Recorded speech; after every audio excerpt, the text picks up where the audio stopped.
what it was like in the backyard. Did you have some pretty big cricket games, and where did that passion for cricket first begin? Oh no, we don't have backyards in Bombay. We live in tiny apartments, and it's not just a case of whether you have money or not. I mean, if you have a lot of money, then you might stay in a tiny apartment on the 21st floor.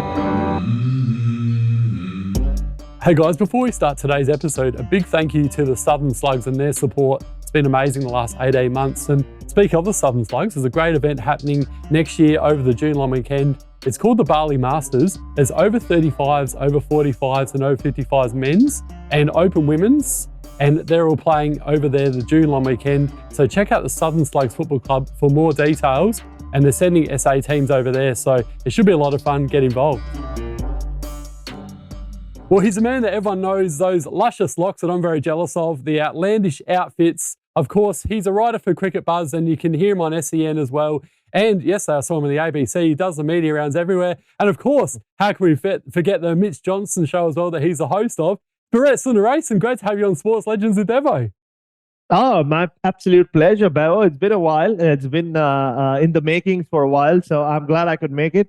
I wish I was in the studio with you, but it's been a crazy time for me being on the road so much. And the weather here hasn't helped either, has it? You told me about how the traffic lights were out. They were out where I am as well in the hills. Where in the Adelaide Hills are you, Bharat? Oh, I'm just up the road from the Uradla pub. Oh. It's a beautiful part of town. It's lovely. It's a great pub as well. A bit too close for comfort at times, but we moved here from Norwood earlier this year. So, it's been a great experience, and we've enjoyed every minute of being in the hills. Having said that, I've not been here before out of those 6 months, so I don't know what I'm talking about. Yeah, we can't wait to have you in the studio for the next time for sure. But hey, let's talk about, I mentioned before, the Mitch Johnson show, and we've got to talk about that at the top because, boy, oh boy, hasn't he been in the news lately with his situation with Dave Warner and obviously the sandpaper gate situation, and then, come out quite strong with his words and saying, Dave Warner and his idea about having a farewell game and what have you at the SCG. What's your take on the whole situation? And I guess, how'd you first get to meet Mitch and work with Mitch? Oh, right. So Mitch and I go back quite a few years now. Obviously, I covered a lot of his cricket, the latter half of his career, but it was more in the media center. And I think we really hit it off during the 2019 Ashes when he was over in England doing some work for the ABC. I was there covering it for Cricket Buzz, and we just hit it off. And he's a fascinating character. Is Mitchell Johnson? He's you saw the fiery side to him on the field with the ball in his hand, and some might say you're seeing his fiery side with some of his articles. But I don't think that's the person that really is Mitchell Johnson. And I've got to know the Mitch behind Mitchell really well in the last 4 or 5 years. And the idea or the concept of the podcast we started last year actually was more to do with his life. It's very little to do with what's happening in current day cricket or contemporary cricket. It's more about his fabulous, intriguing life before, during, and after what he achieved for Australia at the highest level. And it's been quite a ride, to be honest. I feel very privileged to have got to know him so personally. And with regards to the article, look, I mean, one thing I have learned about Mitch also is he's very transparent that way. If he has some opinions, if he feels a certain way about someone or something, he just comes out with it and says it as it is. And so, it's what he has written in his piece. Obviously, everybody's done and talking about it in the last 10 days are his opinions. I obviously do not agree with them. Whether it's about David Warner or George Bailey, but also don't forget, he's coming from his own experience of having spent dressing rooms with them, having played for Australia.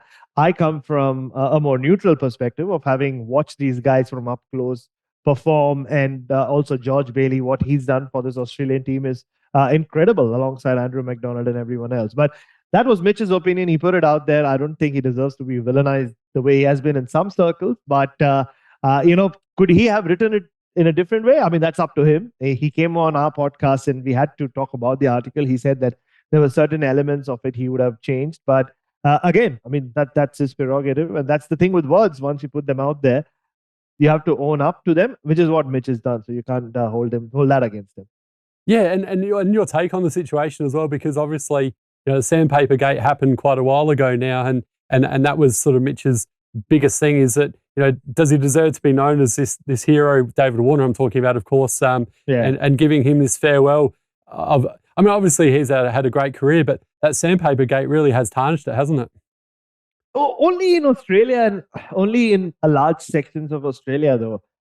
Look, at that point when the whole episode happened in Cape Town, I was still an outsider in the sense, from an Australian sense. I was still in India covering Indian cricket, so we couldn't get our heads around why the punishment that came their way from Cricket Australia, and everyone in Australia was so strong because all tampering in whatever form has always existed in cricket. There have been other significantly more high-profile cricketers as well who kind of been caught in the act or have been accused of it and have been convicted of ball tampering, even if you want to use big words like being convicted. But the ICC themselves would have just banned them or suspended them for a couple of games. So for Australia to react the way it did, we felt like it was an overreaction, and this is me speaking of it from the outside. But once I moved here, I understood how it works here. I mean, cricketers seem to be always held at a higher moral ground than all other athletes. Maybe it's also because it is probably, especially the Australian men's cricket team is the most prominent national team out there, which unites everyone during the summer in particular. So, and I guess the look of it as well, the sandpaper itself and everything else, the way it worked out. Maybe it was a bit embarrassing for a lot of people in power at that point in Australia, but I always thought that it was an overreaction to punish them the way they were. And especially after they had already been punished, Smith and Warner and Bancroft, and they had paid their time or paid for the crime, if you want to call it a crime. And then for them to never have that taken away from them and for their reputations to have been tarnished forever, I never understood that at all. And for me, David Warner is a modern day legend. What he's done at the top of the order for Australia, cross formats, but especially in Test cricket, it stands out. I mean, he's set the bar so high. He's pioneered a way of batting in Test cricket. Virender Sehwag that did it before him. And it was Virender Sehwag, wasn't it, who actually told David Warner he could be a Test player someday, way back when in 2009 or 10. And it happened to be the case. And I think once David Warner is finally done with Test cricket, as we now know, most probably in Sydney in a few weeks' time, I think it's then that Australia will realize as a whole what they had on their cards, or like what they had, the talent, the special talent that they had in David Warner. And then you'll miss him a lot more than you do now. No, well said. You've answered that really diplomatically as well, like I knew you would, Bharat. So another thing that's been a real hot topic of late as well has been Test cricket situation and the future of Test cricket, particularly the South Africans are playing New Zealand next year, and they've come out and said they're going to send a second string side because they're focusing on T20s instead. As a real traditionalist loving Test cricket, and we saw how good it was against the arch rivals in England this year, I just find this absolutely disgusting and disgraceful. Like the South Africa would actually do this and put T20 ahead of Test cricket. What's your take on it? But it just tells you about cricket economics, doesn't it, Bebo? I mean, the fact of the matter is that hosting Test cricket is a lot of money. It's an expensive proposition. And the richer cricket boards like India, Australia, and England are still able to do it. And it's ironic, right? At the time you're talking about South Africa and New Zealand and West Indies playing fewer and fewer Test matches. India and Australia have just finished their last 4 Test match series earlier this year. From this point on, when India come to Australia next summer, it'll be 5 tests. So they're increasing the number of tests that they're playing against each other. India and England already play 5, and obviously the Ashes is 5 tests, both here and in England. These big 3, as they're called, or the richer nations, seem to be playing more and more Test cricket. It kind of tells you about how kind of the discrepancies between the haves and the have-nots in world cricket these days, but also the fact that boards like Cricket South Africa have had to, whether reluctantly or not, accept the fact that they first have to get their shop in order. I mean, they still need to keep cricket as a profitable prospect, and the only way to do that, they've found in the last couple of years, is through the SAT20 league. And where does a chunk of that money come from? It comes from India, because not only are the team owners some are IPL owners, but also a lot of investment that has gone into the SA T20 league is money that is coming from Indian industrialists and people who are involved with Indian cricket. So that's how they've stayed afloat, to be honest, in the last couple of years. And obviously, for those running cricket South Africa or running South African cricket right now, that is more of a priority because that's just the reality of the situation, isn't it, Bevo? Yes, you can talk about wanting to play more Test cricket, but if you don't have money to pay them or to host Test cricket, where do you go from there? So I guess at the moment, it's all about getting their house in order. So I'm not surprised that some of these teams will struggle to play the amount of Test cricket that India, England, and Australia will continue playing. And there's just the sad reality. Yeah, it is sad, isn't it? Like you said before, T20, it's just taking over, and that money situation. Yeah, I guess you can't. As much as, like I said before, it frustrates me as a traditionalist. It's the way going forward, isn't it? So yeah. Hey, I want to speak with you, Bharat, about your journey growing up as well, because you're born in India and you had siblings, and yeah, tell us about what it was like in the backyard. Did you have some pretty big cricket games, and where did that passion for cricket first begin? Oh no, we don't have backyards in Bombay. We live in tiny apartments, and it's not just a case of whether you have money or not. I mean, if you have a lot of money, then you might stay in a tiny apartment on the 21st floor. But like, we didn't come from a lot of money. But yeah, well, we grew up in a what you would call a lower middle class family in a suburb of Mumbai. Yeah, I have one brother who 6 years my senior, but he was my real outlet to cricket. He was obsessed with cricket. And not only did he play cricket, he also kind of went beyond just the basics of knowing who's playing and who's what. He always listened to cricket commentary a lot more closely than most other young kids back then in the late 80s and early 90s. And when I came along, that was ingrained in me from a very early age, where when we watched cricket, we watched it quietly. We heard what was being said and learned a lot more about the players, but also about playing from listening to them. So I always was known to be very knowledgeable around cricket, and cricket played a huge role in my life from a very early young age. My first memories of cricket, or memories of life itself, revolve around cricket and watching, funnily enough, the Benson and Hedges tri-series between India, Australia, and West Indies in 91, 92, just before the World Cup. That's my first memory of life. I don't know much about what happened in the first 5 or 6 years of my life. And it just became a very integral part of my being. And yes, I mean, that Indians in general are obsessed with cricket, but our obsession went beyond just the playing aspect of it and just watching a lot about it or talking a lot about it. It was all about learning. We read a lot, even from a young age. And it's all courtesy, my brother, that from the time I was 10 years old, or even before that, I remember the story I always love telling people is how when the 1992 50-over World Cup was on in Australia, somehow I just knew how many 50s Jeff Marsh had scored and, random stats like that. And this is way before the internet and all of that, right, Bevo? But I just seem to know because I watched more intently than everybody else. And it was I think, almost predestined, I think, in my life that cricket would play a huge role in my life. I played till a decent level, but I wasn't good enough maybe. And I definitely was not determined enough to go anywhere further than what I did. But but I always knew that it would somehow be a part of my life, but I never assumed or never imagined that it would be such an integral part of my life where, like it was at the start, it is pretty much my very being. Yeah, I absolutely love that. And also heard recently from a fantastic interview you did with Howie on the Howie Games about, this is quite amazing. I've never heard of this before. An Indian that grew up barracking for the West Indies. You have no idea how much pain I have endured for the sake of the West Indies over the years. And it's the funny thing is, it wasn't during the peak West Indies era. Like, I was born in 1985. So by the time I came around to watching cricket, like I said earlier, 91, 92, that's pretty much the start of the decline, right? I remember weeping when they finally lost that series to Australia in 1995. Richie Richardson wearing that helmet, and Sir Richie Richardson now is one of my closest friends in the industry as well. That I remember breaking down when I saw him walk out with the helmet. I'm sure a lot of West Indian fans did around the world.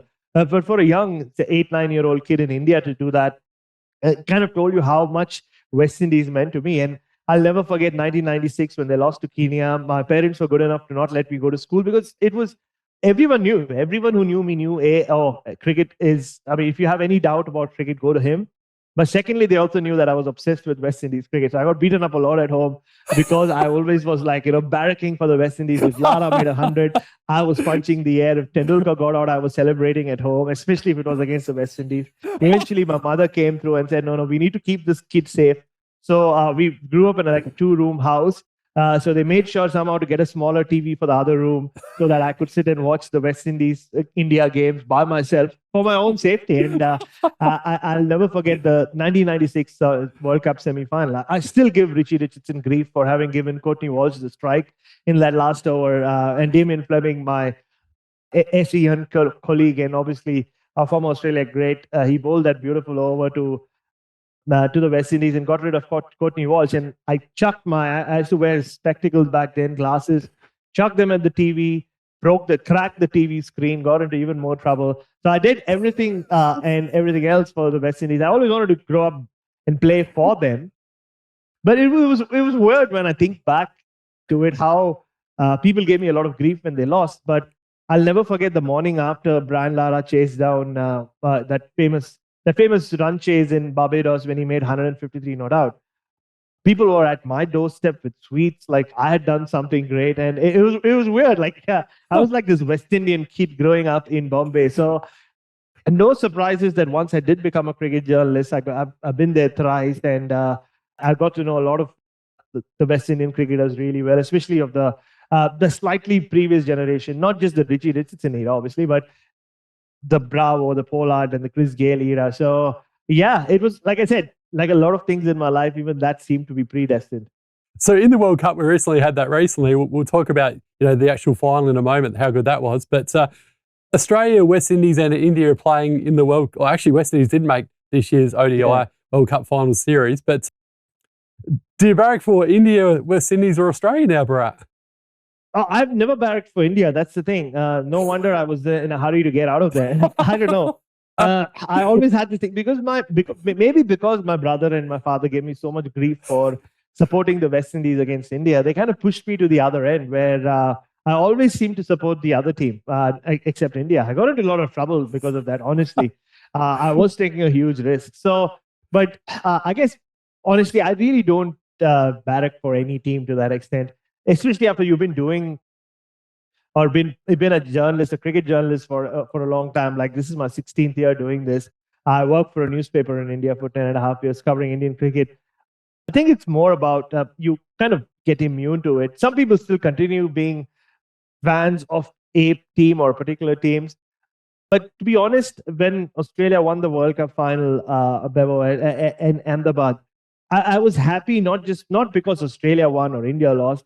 I was happy because I've been, again, very privileged to get to know a lot of these Australian cricketers really well. So I was more happy that, some like people who I know well, or more importantly, I know their journey so well, had a good day at office in the sense, Pat Cummins had a great day, Travis Head had a great day, Manus Labuschagne had a great day, and David Warner had a great day. That made me happier than Australia winning or India losing or any of that. I don't barrack for anyone, to be honest. So I leave all my barracking for other sports. So I leave cricket aside. You're just a lover of the game. Well, no, I wouldn't even go that far. I would just say I just do it more like a job. So at times it's more about what stories I have. I'll be very honest. A lot of journalists are like that. Like if you have an interview lined up with someone or you have interviewed someone, and that person does well, you're happy. You're backing that person to do well so that your interview does better. Like, and honestly, it's that's how I think a lot of journalists think about things. Though, like I said, there are always some hardcore guys out there who still can stick to the little child in them who did support their respective country, and that never goes away for them. But I am made of a different kind. Though I always do have a soft corner when the West Indies win. 2016. When Carlos Brathwaite hit those 4 sixes, I remember Andrew Fernando, who writes for Cricinfo, the Sri Lankan correspondent, came up to me 15 minutes after the final and said, "Hey, after just seeing the way people congratulated you, I'm not sure whether Carlos Brathwaite hit those 4 sixes or you hit those 4 sixes, because everybody seems to come to you and like congratulate you after that. So that hasn't gone away yet. But so in a way, it wasn't that bad a thing that the West Indies won at the World Cup. My heart wasn't torn in that sense. And the Indian Express, you mentioned that before, you were there for 10 years. How'd that gig first come about? I did go through a tough time in my life. I kind of lost. I went off the rails in the sense I had a few addiction issues in my late teens and early 20s. So I overcame that. I almost died a couple of times because of that. But then once I overcame that, my parents wanted me to do something, and journalism just happened. There was a 10-month course in Chennai. I'm from Bombay, like I said, Mumbai. So I just wanted a break from Mumbai. So I moved to Chennai to do that 10-month course. Meet my now wife there as well. So she briefly dabbled with journalism, even though that was never her interest. But she did that. So I was that's how I went there and like sort of wanted a break from what I was doing. But in those 10 months, I started writing more regularly. Everybody else came there to become a journalist, Bevo. I was escaping something else. I just thought I need something to, even if it's just a 10-month break. And by the end of those 10 months, I wasn't sure whether I wanted a job in journalism or just wanted to go back to what I was doing, playing the drums and doing everything else that I'd left behind. But I got lucky with the Indian Express. I got a boss who pretty much stayed my boss from day one to my last day in the Indian Express in India. And we just hit it off. And honestly, I didn't know anything about journalism when I walked through the doors at the Indian Express. I literally learned on the job. The one thing I backed myself on was I always knew I knew my cricket in the sense of knowing all the storytelling aspects of it, and I backed myself as a storyteller. So those two things just went in hand. And also I had the most important thing that any journalist should have, which is curiosity. I'm curious about everything in the world. And I think those three things just blended. And look, I mean, something was shining on me, Bevo, to be honest, that I'm still here doing what I'm doing. But it was a great experience, 10.5 years covering Indian cricket for the Indian Express. And Crick Buzz, where you're right now, is that sort of the reason that you came to Australia in the first place? Oh, no, not at all. Actually, Crick Buzz happened more incidentally. It happened because I was coming to Australia. So my wife moved to Adelaide, the beautiful city, in 2017. So she's always been a special needs teacher. And so we were looking for a move. We were looking for a change of scenery in some ways and to leave India. And it had to be a cricket country, obviously, so that even if there is a possibility of me moving, it would make sense for her to be in a cricketing country. So we chose Australia. I'd been to Adelaide before covering cricket, and I loved Adelaide. It was just love at first sight. And interestingly, she had come to Australia as well, but she had never come to Adelaide. She'd visited Brisbane, Sydney, and Melbourne. So she did not know much about Adelaide. I sold this city as like this dream city to her, and sort of convinced her that she should look for universities here. And as luck would have it, she found her course at Flinders. So she moved here in February of 2017. We kind of lived apart for 20 months. She was doing her thing, pretty much setting up base for us here. Well, as I was back in India enjoying my solitude. I'm kidding. Like, no, I was working my backside off, still continuing with the Indian Express. That's when I wrote my first book as well, The Dhoni Touch, about MS Dhoni, the former India captain. And again, it all just fell into place. 10.5 years of doing that. Crick Buzz, I mean, I knew the people running the show there. So they had approached me a couple of times in the past about just joining them in India as a senior journalist. But when this move happened, like, so after 20 months of, like I said, living apart, she finished her master's, got a job. I decided to move here. So I just told Crick Buzz, look, you've always wanted me. Does this work for you? I'm going to Australia. I could be your Australia correspondent and also like a mentor to a lot of your younger writers. And Bevo, they just said, great. And yeah, 5 years on, I'm still enjoying that relationship. And that's going really well as well. And recently you wrote an amazing article. It was actually just after the World Cup final. People that are listening or watching this, I recommend checking it out. Just Google The Australian Way with Pat Cummins and also Crick Buzz as well that you wrote that for. But yeah, tell us more about that article and I guess what that was all about, and also the Australian Way, which was mentioned quite a bit in that article as well, Bharat. Yeah, I think it comes down to my curiosity to start with, just about everything in the world and in society. And the 5 years I've spent in Australia, I'm so grateful that Australia accepted me in that sense and has given me as I always talk about my second innings. This is almost like a third innings, and it's been the best innings so far, to be honest. I just love Australia. I just love the fact that I'm able to call this home now.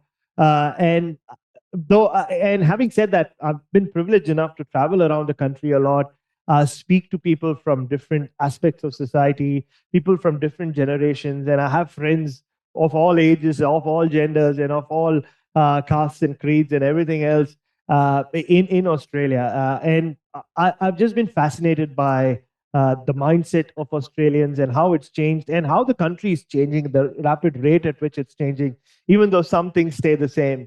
And the Australian way article itself, or the concept itself, I was always fascinated by about every time, especially with the cricket team, things didn't go well for them, or something happened on the field, off the field with the current team, which didn't kind of sit well with a certain generation of whether it was former Australian cricketers or just general Australians.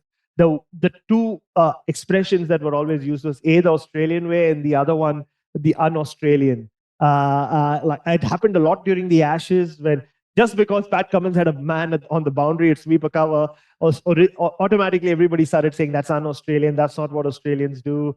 And just the way Australia reacted to baseball and those aggressive, ultra-aggressive tactics from England on the field, everything became un-Australian, and people saying this is not the Australian way and all of that. And I'd always held this belief that, I think, like I put in the article, I think it has a lot to do not just with cricket, but just the changing face of Australia. Like whether it's the political correctness that has come into society, not just in Australia, but everywhere. I know people love to use the word woke for everything. I heard it on the radio this morning as well. But I guess what all that indicates to me is maybe a certain type of Australian, or a certain, whether it's a generation, or whether it's what your belief system is. They're struggling to accept change, and not just change in terms of how Pat Cummins sets his field, but just the kind of people who call themselves Australians, which includes me, right? So people who are, like you said, outlandishly dressed, who are of a certain skin tone. I'm not saying there haven't been other colored people who have been successful in this country, but just the fact that there are more and more that you see across spheres everywhere. I guess that acceptance that it's no longer the Australia that you knew from the 1970s and 1980s. It's taking people a while to get around it, and I think it's the same with every society all around the world. There was not a very Australia problem or an Australia issue. I think it happens. People do take. Everybody's resistant to change, because change often entails the fear of the unknown, and I totally get that. But because I'm a cricket writer and I write about cricket, I also thought whenever I heard the Australian way, and you heard that a lot after Australia lost their first two matches in the World Cup, and just before their third game against Sri Lanka, where they won and then went on the run, I asked Pat Cummins that question. I said, "Man, you've been playing cricket for a while for Australia. Can you define the Australian way for me?" And Pat Cummins, with a smile on his face, said, "Well, I've been doing this for a long time. I still don't know what the Australian way is." And I could see that, even during the Ashes and the World Cup, it is something that irks not just him, but a majority of this team. Like, what is this Australian way? This Australian team, the one thing I really have all the respect for the way it's run is everybody's allowed to be themselves. The Manas is Manas, David Warner can be David Warner, Steve Smith can be Steve Smith, Usman Khawaja can have his own Usman Khawaja-isms. And similarly, it's just so open to anyone new coming as well. I mean, nobody has to be of a certain way or stick to an Australian way. And which is why I put that line in my piece where I said probably what the Australian way is that people from different backgrounds, people like you and me, are allowed to be ourselves and still be able to be called Australians. I think that is the Australian way going forward. And, I think that's something that a lot of Pat and a few others in the team as well kind of accept that as well, which I take a lot of pride in the fact that they do. And which is the rationale behind me writing that piece and taking it beyond just what happens on the cricket field. Yeah, it's a beautiful article, well said. And hey, before I let you go, speaking of articles, you mentioned before your love of the West Indies, and I've been lucky enough to interview Carl Hooper before, and he talked about Patrick Patterson, who's a real character. And one of your most interesting articles, and you've spoken about it quite a bit, Bharat, I just want to quickly read an excerpt from your particular article you wrote about Patrick Patterson, and it says here, "This is not easy for me, believe you me, believe you me. Those are the words I hear before the door opens. After 6 years and 3 trips to the Caribbean, searching and scouring the entire Jamaican island for Patrick Patterson, the moment's finally arrived. I'm outside his residence and he's just about to step out, but somehow I'm not sure of what to expect." Tell us more about that sort of meeting with Patrick and I guess getting to not only interview him, but write a story about him as well. No, and not just write a story about him, Bevo. It's become a relationship for life. And you brought up Carl Hooper. I have discussed Patrick Patterson with Carl Hooper as well every time I bumped into him, because those two were very close. They used to be roommates in the late 80s whenever the West Indies team toured here. But again, I mean, like I've said in previous interviews as well, I think it has a lot to do with, like I said, my curiosity for finding out the whereabouts of people who people don't talk about, the world doesn't talk about anymore. And Patrick Patterson was right on top of that list, especially in a West Indian context. So every time I went there, I was very keen on finding where he was, if he was around, and if he was in this kind of state that a lot of people said he was. Lost in the bush is an expression that gets used a lot in the Caribbean. So, long story short, 2011, 2013, my first 2 trips there, I got closer and closer. 2013, I met his parents who did not know. When they said they don't know where he is when I got really, my journalistic sense was just going haywire. It was at fever pitch. So when I went in 2017, this is when I wrote the article after meeting him, which is the intro that you read out. I threw a lot of happenstance and a lot of journalistic fervor and everything else. I found him, I met him, and it was a unique experience to meet someone who was feared around the world for the way he went about his cricket and the way he bowled, to not remember anything about anything he did. Our first meeting after I met him outside his house, like mentioned in the intro, we went to a bar that he used to frequent many, many years ago by the water there. And I started mentioning a few of his great achievements, and he didn't remember anything. One episode in particular, I remember I had heard is Barbados are playing Jamaica, and the great Gordon Greenidge is batting, and Patrick Patterson apparently hit him on the chest, and nobody had ever seen the great Gordon Greenidge being shaken up by a fast bowler except by Patrick Patterson. And I brought this incident up, and Pado had no memory of it. So that's when I realized, wow, I'm dealing with something very different here. This is not just a cricketer who's fallen on hard times. It's something very unique, and which is why I also decided to bring myself in the story. So the story was not just an interview with Patrick Patterson, but the whole journey of how I found him. And even while I was with him, spent a couple of 2-3 meetings I had with him, I knew for a fact, Bevo, that this is a relationship for life. It's just not just about me writing a story and getting kudos for it and like moving on with it. I knew I kind of was connected with him for the rest of my life or his life. And we have. I mean, I still speak to him every month. I make sure he's all right as much as he can be.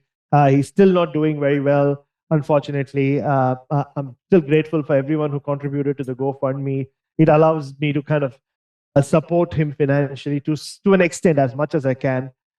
But yeah, I mean, he's still going through hard times, both from a mental aspect, but also from just an everyday, day-to-day aspect. But he has good days, he has bad days, like a lot of us. But unfortunately, there are more bad days. But look, it was quite an experience finding him and speaking to him. But it's been an even more humbling experience the last 6 or so years that since I wrote that article, where I have been by his side, far, far away, virtually only, but for now only digitally. I've not had the opportunity to go back to Jamaica and meet him again. I will someday, I'm sure, very soon. But yeah, just to be there for him, be, as I always say, the window to the world, has been quite an experience. And I wouldn't change that for the world. The article was one thing, yes, but this aspect means a lot more to me, what I've been able to do for him as much as I can in the last 6 years. Beautiful story, and I'll definitely share that on our social media, that article you've written about Patrick, as well as the Pat Cummins one. And of course, make sure you give Bharat Sundaresan a follow on Twitter. Instagram and Facebook as well. You definitely won't be disappointed. He's got lots of great stuff on there. So thank you so much. Yeah, a lot of color, a lot of dog pictures. So yeah, beware. And a lot of random shit that I like to say. I love it. Hey, Bharat Sundaresan, thank you so much for joining us on Sports Legends with Bebo. Great to chat with you and hear your amazing journey so far, and keep up the great work with everything else. And we look forward to catching up in person at some stage. Oh, very much so, Bebo. Thank you so much for having me on, and I can't wait to see you. I'm sure our paths will cross very soon.